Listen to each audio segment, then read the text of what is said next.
Here's an essay on letting love in and letting nature teach us. There comes a point in a person's life, in every person's life, when self-control stops being a matter of restraint, becomes a matter of opening up. We're opening up. We spend so many years trying to hold narratives together, managing our impulses, guarding our hearts, right? We discover later on, often later than we wish, that the real work is learning how to let love in. Not the dramatic kind of love that arrives with trumpets and fanfare and declarations, but it's the quiet, steady love that shows up in the people who care for us, the ones who stay, the ones who see us even when we're tired or uncertain. Letting love in requires a different kind of discipline, doesn't it? It asks us to soften instead of brace. It asks us to trust instead of anticipate harm. It asks us to believe that we are worthy of tenderness.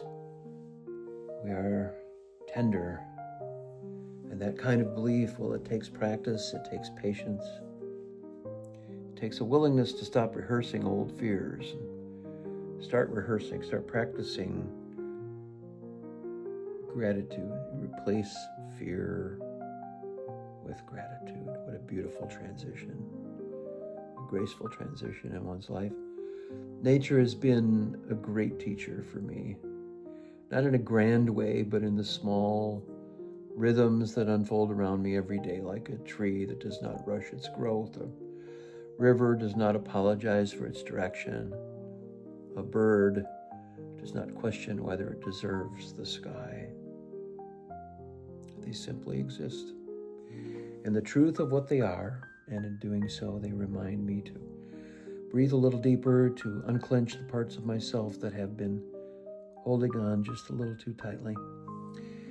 When I step outside, whether it's a warm evening bike ride or a quiet moment in the yard, I feel something in me settle, deeply settle. The world becomes less about what I must control and more about what I can receive. The wind rushing, it's brushing my face, the scent of summer grass, the slow drift of clouds across a patient sky.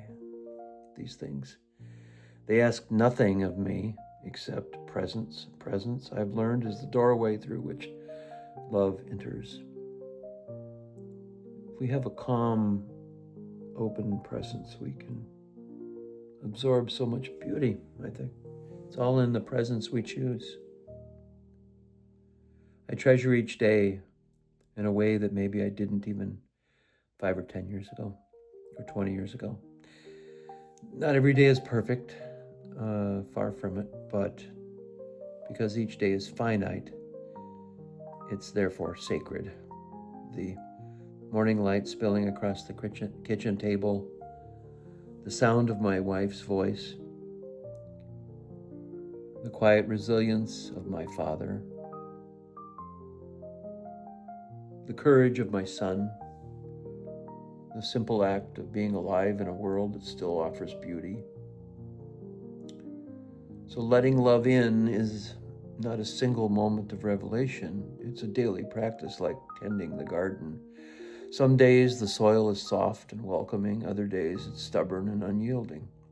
But the work continues, and the work matters because, why? Because every time we choose to love, every time we choose patience or kindness or gentleness, we become a little bit more human, a little more open, a little more capable of giving back to what we received.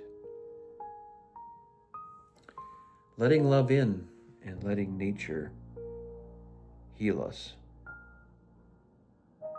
That's my essay for today. And savor the summer. It's only here for a little bit.